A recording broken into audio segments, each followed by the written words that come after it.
Warahmatullahi wabarakatuh. Saya Tiara Namira Putri dari Universitas Pancasakti, Fakultas Ilmu Pendidikan, Prodi PG PAUD A1. Kali ini saya akan mempresentasikan tentang teori belajar konstruktivisme.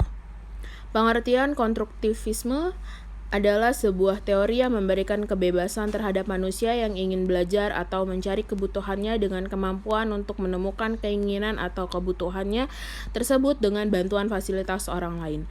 Manusia untuk belajar menemukan sendiri kompetensi, pengetahuan atau teknologi dan hal yang diperlukan guna mengembangkan dirinya. Tobroni 2015. Konstruktivisme atau konstruktivisme merupakan landasan berpikir pendekatan kontekstual.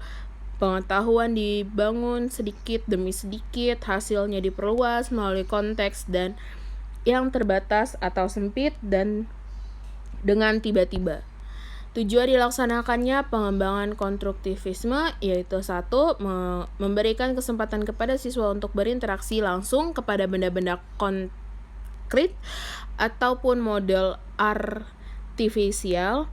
Yang kedua, memberikan konsepsi awal siswa guna menanamkan konsep yang benar. Dan yang ketiga, sebagai proses pengubah konsepsi-konsepsi siswa yang sudah ada dan mungkin salah. Tujuan konstruktivisme yaitu 1. Mengembangkan kemampuan siswa untuk mengajukan pertanyaan dan mencari sendiri pertanyaannya. Yang kedua, membantu siswa untuk mengembangkan pengertian dan pemahaman konsep secara lengkap. Yang ketiga, mengembangkan kemampuan siswa untuk menjadi pemikir yang mandiri. Tahapan-tahapan dalam pembelajaran dengan pendekatan konstruktivisme yaitu tahapan pertama, peserta didik didorong agar mengemukakan pengetahuan awalnya tentang konsep yang akan dibahas.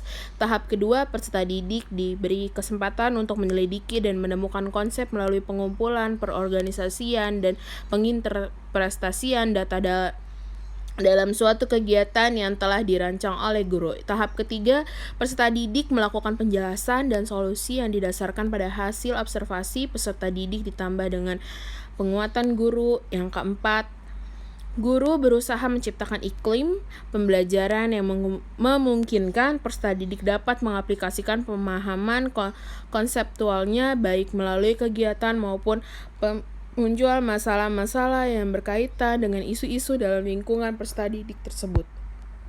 Keunggulan pendekatan konstruktivisme terdapat kekhususan pandang tentang belajar dalam teori belajar konstruktivisme apabila dibandingkan dengan teori belajar behaviorisme dan kognitivisme. Teori behaviorisme lebih memperhatikan tingkah laku yang teramati dan teori belajar kognitivisme lebih memperhatikan tingkah laku belajar dalam memproses informasi atau pengetahuan yang sedang dipelajari peserta didik tanpa mempertimbangkan pengetahuan atau informasi yang telah dikuasai sebelumnya.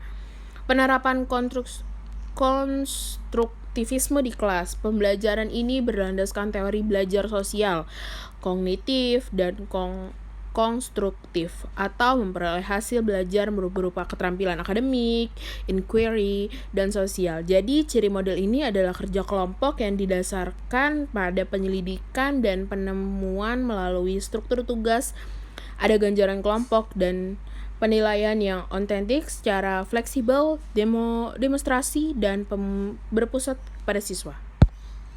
Terima kasih. Wassalamualaikum warahmatullahi wabarakatuh.